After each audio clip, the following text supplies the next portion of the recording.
शेरों की गुर्राहट नहीं जाती, मैं लहजा नर्म भी कर लूं तो झुंझलाहट नहीं जाती। और मैं एक दिन बेख्याली में कहीं सच बोल बैठी थी, मैं कोशिश कर चुकी हूं कि कड़वाहट नहीं जाती। और जहां वो है वहां आवाज देना जुर्म ठहरा, जहां मैं हूं वहां आवाज देना जुर्म ठहरा है, और जहां वो है वहां तक पांव की आहट नहीं जाती। अस्सलाम वालेकुम। इस वक्त मैं कुछ ऐसी बात करना चाह रही हूं आप सब लोगों से जो काबिल गौर है। मैंने भी आज कोशिश की कि क्योंकि मेरे पास बहुत सारे लोग ऐसे हैं जो संभल में उन इलाकों से ताल्लुक रखते हैं जिनके ऊपर जुल्म और तशद्दुद हुआ, फौत हुए लोग, उन लोगों से, कई लोगों से उनमें मेरी बात हुई। वो महिलाएं जो गिरफ्तार हुई, जिनके ऊपर मुकदमे हुए, उनमें से उनके घर वाले भी इस बात को, उन्होंने मुझसे कहा कि आपको आना चाहिए और देखना चाहिए, क्योंकि जाहिर सी बात है फिक्र है। लेकिन मुझे एक बात समझ में नहीं आई। मैं रामपुर लखनऊ से पहुंचकर मैंने स्टे किया, मेरे एक भाई हैं उनके घर पे, और मुझे आज सुबह संभल जाना था मिलने के लिए, और कोई काफिला बहुत बड़ा लेकर के नहीं, एक अपनी गाड़ी से।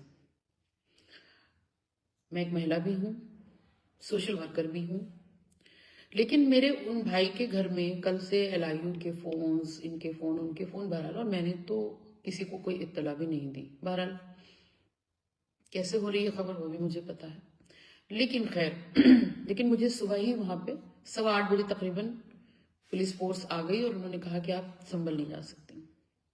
मैंने कहा भाई क्यों? कहेंगे कि वो इजाजत नहीं है। मैंने कहा आप लोगों को गोलियां चलाने की इजाजत थी, लेकिन जिनके लोग शहादत जिनको हुई है, जो शहीद हुए हैं, उनके जख्मों पर, उनके घर वालों के जख्मों पर मरहम लगाने की इजाजत हमें नहीं है। उन्होंने कहा आप प्लीज अपनी गाड़ी में बैठे, जबकि मैं रामपुर में हूं, मैं संभल में नहीं हूं। रामपुर एक बिल्कुल अलग शहर है, लेकिन शायद रामपुर की बदकिस्मती यह है कि वो संभल से बॉर्डर उसका मिलता है।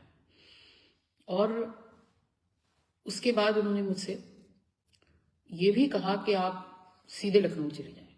पुलिस प्रशासन कौन होता है ये तय करने वाला कि मैं रामपुर रहूं, लखनऊ रहूं, बरेली रहूं, मुरादाबाद रहूं, कहां रहूं? पहली चीज तो ये। दूसरी चीज ये कि जो लोग भी मुझे सलाम कर रहे हैं उन सबको वालेकुम अस्सलाम। दूसरी चीज ये कि ये जुल्म और तशद्दुद के खिलाफ अगर हम एक अपने आइन के तहत अगर हम आवाज उठाते हैं, और इस वक्त तो मसला आवाज उठाने का नहीं था, इस वक्त तो हम सिर्फ उन लोगों के साथ बैठ करके उनका दुख बांटने जा रहे थे। उस पर पुलिस को इतनी घबराहट कि वो मुझको लखनऊ तक छोड़ने की बात कर रहे हैं कि आप लखनऊ जाइए। इसका मतलब ये हुआ कि आप खास एक तबके के लोगों को, खास कुछ मखसूस लोगों को आपकी तरह आपके बताए हुए रास्तों पर जिंदगी गुजारनी पड़ेगी। ये आप किस किस्म का हमारे ऊपर क्या थोपना चाह रहे हैं भाई?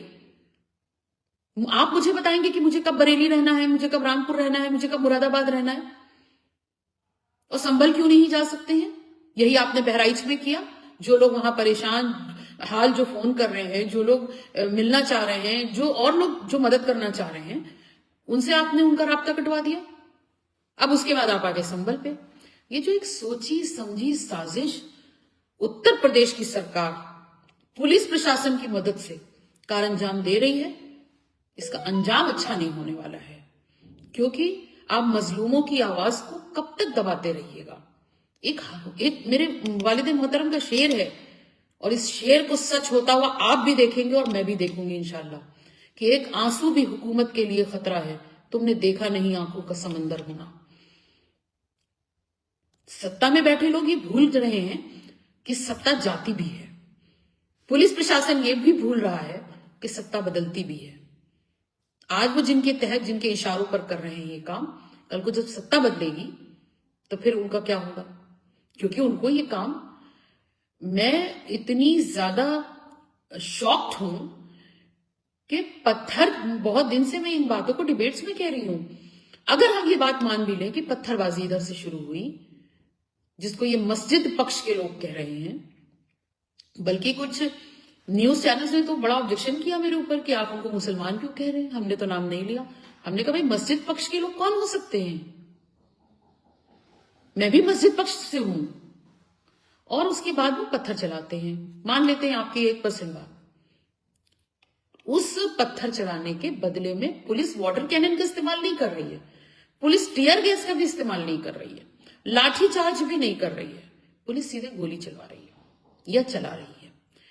तो कुल मिला के ये तो बहस काफी दिनों से चल रही है, और मुझे लगता है कि कल एक जजेस का, जो रिटायर्ड जज थे, उनका डेलीगेशन गया था जांच के लिए। पहले तो मेरी उनसे दस्तबस्ता गुजारिश है कि बहुत निष्पक्ष जांच होनी चाहिए, और दूसरी बात यह कि वहां पर जो लोग शहीद हुए हैं उनके घर वाले सदमे में हैं, और वो इस इतनी बड़ी जो त्रासदी हुई है उनके साथ, उसको एडजस्ट करने में टाइम लगेगा। अगर हम लोग जाकर उनके जख्मों पर मरहम रखने की कोशिश करेंगे, मरहम तो नहीं रख सकते पूरी तरीके से, क्योंकि ये वो नुकसान है जिसको किसी के भी, सरकार तो क्या किसी के भी करोड़ों रुपए उसको भरपाई नहीं कर पाएगी, उसकी जान चली गई तो चली गई। लेकिन उत्तर प्रदेश की सरकार, उत्तर प्रदेश की पुलिस क्या करना चाह रही है? मुझे आदेश दे रही है कि आप लखनऊ वापस जाइए, और मेरी जिद है कि मैं लखनऊ वापस नहीं जाऊंगी। अब मैं संभल जाऊंगी, कहां जाऊंगी, किस वक्त जाऊंगी, किस रास्ते से जाऊंगी, ये भी उत्तर प्रदेश पुलिस के लिए चुनौती है। मैं तो जाऊंगी, मैं तो उन लोगों के बीच जाऊंगी जो परेशान हाल हैं, जो दुख में, सदमे में डूबे हुए हैं, जिनके बच्चे बिला वजह जेलों में हैं, जिनके महिलाएं जिनके घर की, उनके ऊपर मुकदमे हुए हैं। मैं तो जाऊंगी, आप मुझे जेल में डाल दो, लेकिन ये हल नहीं है। और उत्तर प्रदेश सरकार जो करना चाह रही है, उसका ये मंसूबा कभी पूरा नहीं होगा। कि इस मुल्क में अभी भी अमन परवर लोग हैं, जो अमन पसंद हैं, जो ये जानते हैं कि ये मुल्क हमेशा से संविधान के दायरे में चला है और संविधान की तरह ही आगे चलेगा।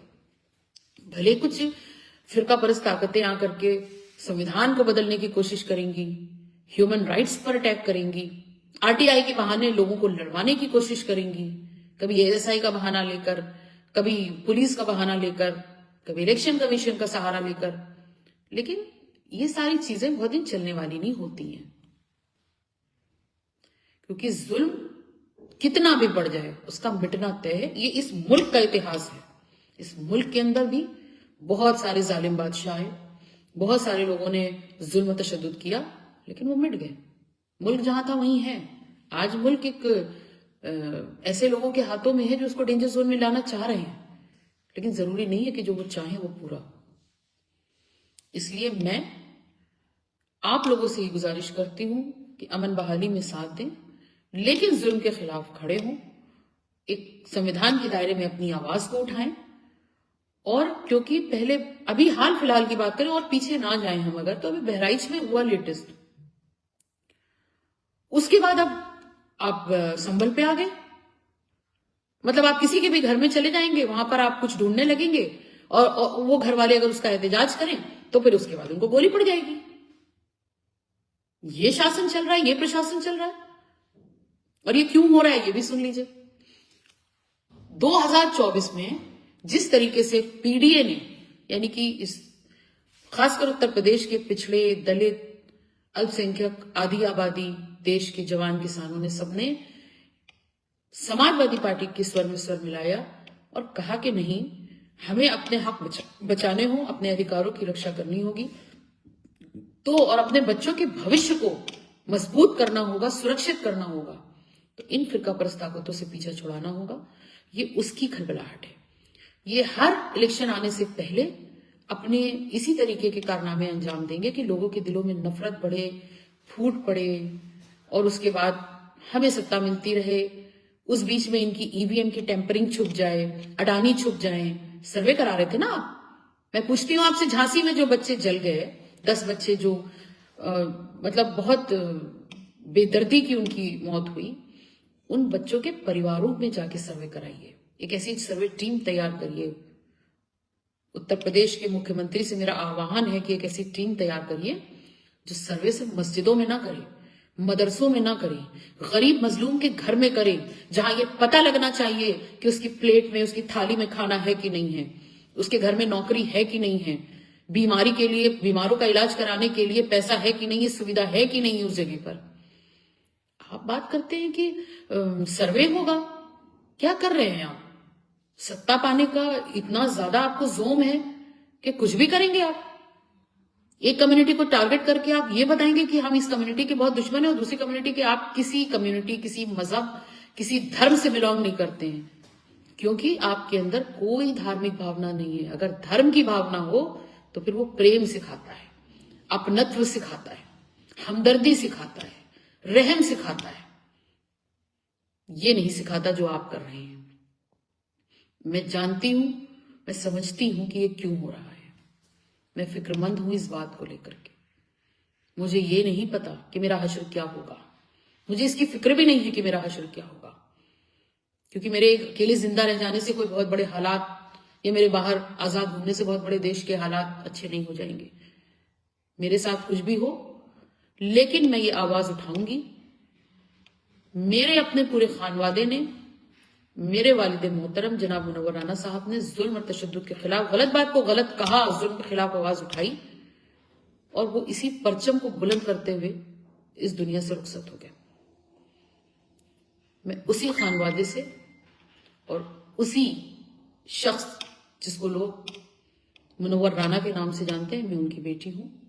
मेरे अंदर, मेरी रगों में वही खून है, और खून का आखिरी कतरा इस मुल्क के लिए, इस मुल्क की यकजहती के लिए, जुल्म के खिलाफ आवाज उठाने के लिए, मजलूमों की मदद के लिए, और इस देश का भविष्य बचाने के लिए ही है, और इंशाअल्लाह रहेगा।